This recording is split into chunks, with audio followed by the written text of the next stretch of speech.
Well. What do we have here? Seems like that the markets for Yu-Gi-Oh are finally coming down.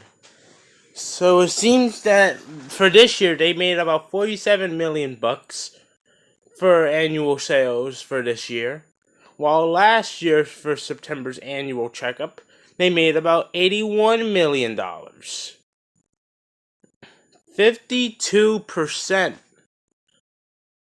drop. Wow. It seems like the players are finally speaking up upon themselves overall annually.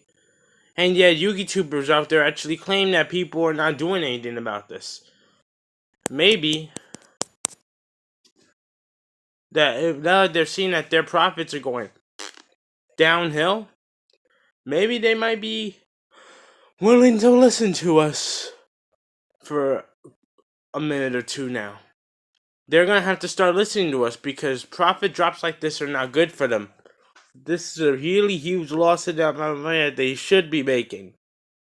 You made 81 million last year, but this year you're only making 47 million?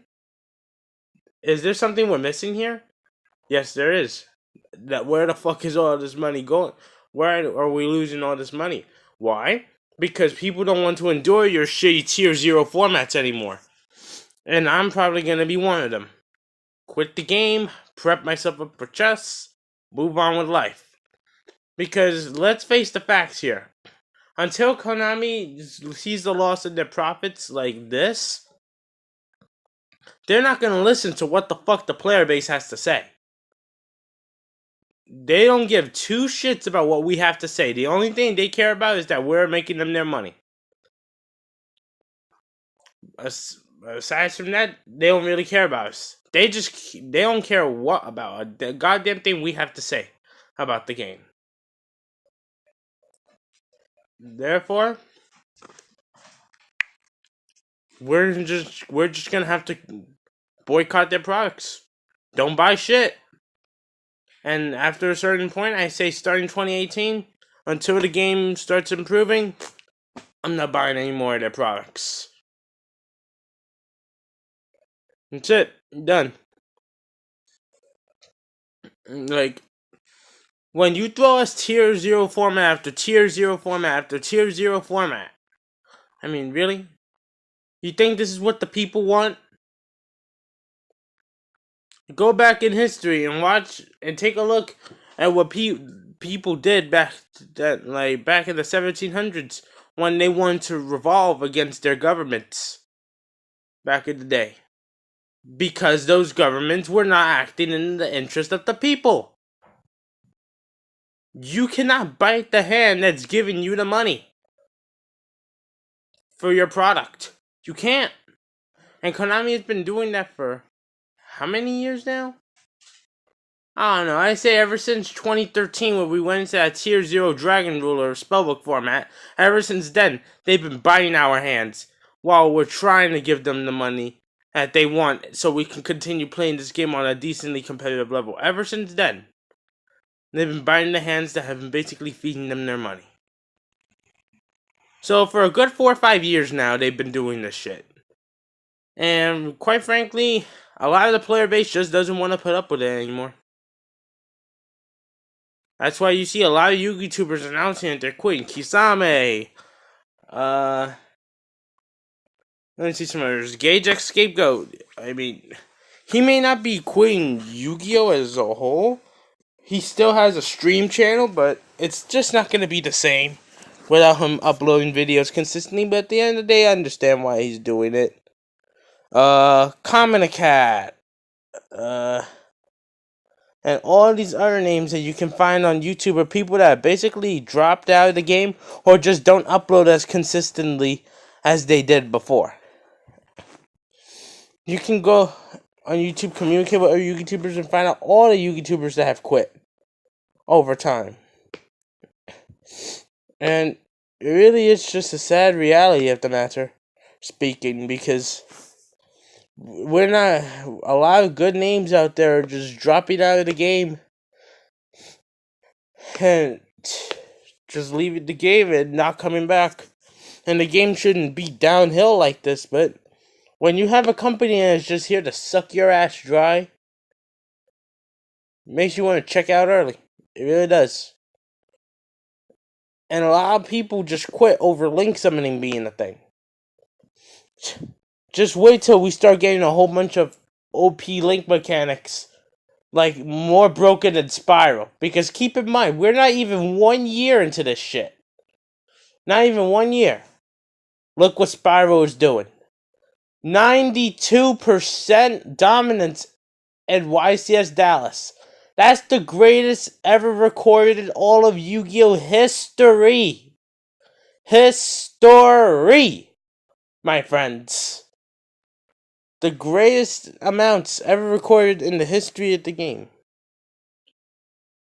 That is ridiculous. And again, we're not even 1 year into this stupid link mechanic that is supposed to save Yu-Gi-Oh! Yeah, I wouldn't be surprised if link summoning ends up killing Yu-Gi-Oh! For that matter. When you see companies like this having 40% drops in their profits like this, that's a sign. They need to do something. They need to do what the people want. They need to make this game affordable and think more creatively on how they can make decks more interesting, more fair, more balanced. And if you're going to make broken shit, you need to make it so everyone can buy it. Everyone. Struggling Battle should have never been a card. Ash Blossom should have never been a card. Those two are so fucking powerful. They're OP. They're broken. You see them, you win. If you're not playing them, you might as well just not go to tournaments. Literally, if you don't have Ash Blossoms and Struggling Battles in your deck at this point, don't even play. Because you don't even need a fucking fortune teller in order to predict these results ahead of time anymore.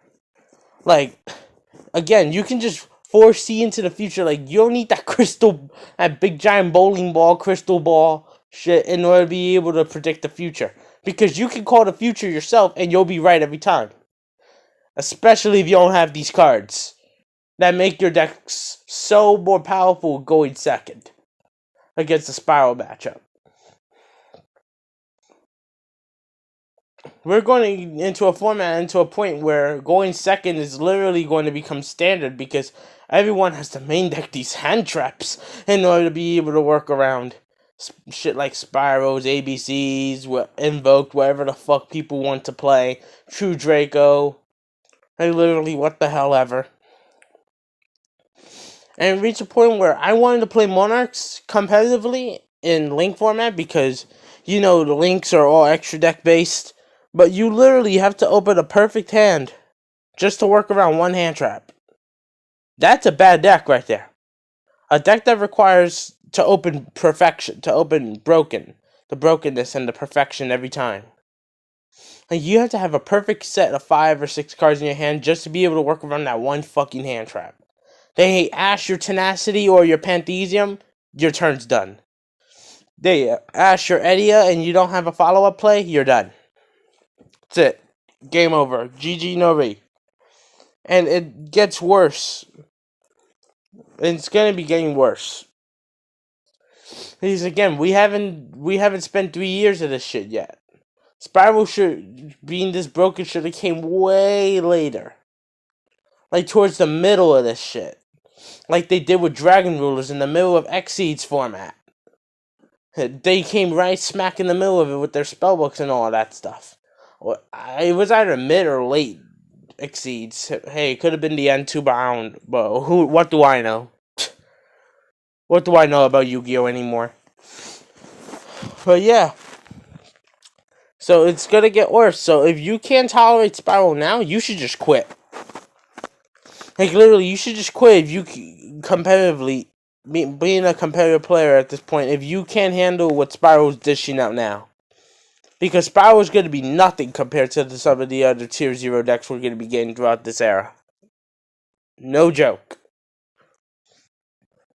Because Konami just has this habit of doing the opposite of what the people, in this case the players, want them to do. And it's rub. It really is. And again, at this point, if you don't have Ash Blossoms, Struggling Battles, and shit like that, don't play. Don't play competitively because you already know you're going to lose even before it happens. And it would be fine if there would be actually something constructive to learn from losing Yu-Gi-Oh, like chess. But the only thing you can learn in Yu-Gi-Oh these days from losing, again, is that your deck is shit, and that another $100 bill has to be slapped on your deck yet again to make it somewhat decent. Oh, and $100 bill probably wouldn't even be good enough. You need $300 bills to pick up the playset of the Ash. And even then, 300. As a matter of fact, $300 doesn't even cover Ash and 3 copies of Ash and 3 Struggling Bow. I say that's a good $500-600 for all that right there. Well, is this ever around 600? No, around anywhere from 400 to 500 to pick up the playset of the Ash and the playset of the Struggling Bow. And Konami Konami understands that a lot of players can't afford this, and yet they still do it this way anyway. I know they hate America and Europe and shit like that. I don't know, but they need to get their shit together because people don't want to play. And anybody that asks me what advice that I can give to them, I will literally tell anybody, if you're not playing the playset of the Ash Blossoms or the Struggling Bows, don't play. Because you're going to lose. Every time. It'll be heaven's luck if you be able to top or win without a playset of Ash and Struggling Bow in your deck. It'll be heaven's blessing towards you. Because you're doing the impossible right there. This game has gotten so stupid over the years. It really has. And at this point, I'm not sure if it's worth even trying to play it, even casually anymore. The game has just changed way too much. Like, I don't know. Like, you need a playset of Ash, you need a playset of this, you need a playset of that. Oh, you can't afford it? Well, get ready to lose. And if you can afford it, well, now you have to deal with other players that have the same thing. Which is going to rely on you having more luck in drawing more broken opening hands than your opponent. And someone like me that has the worst luck in the world really won't be able to do that. So yeah, Artifact Molotov signing out. Time to go locals today. Time to get trashed while trying to play some random rogue shit. So I'll talk to you guys and bring you my shitty tournament report later on today. Peace out.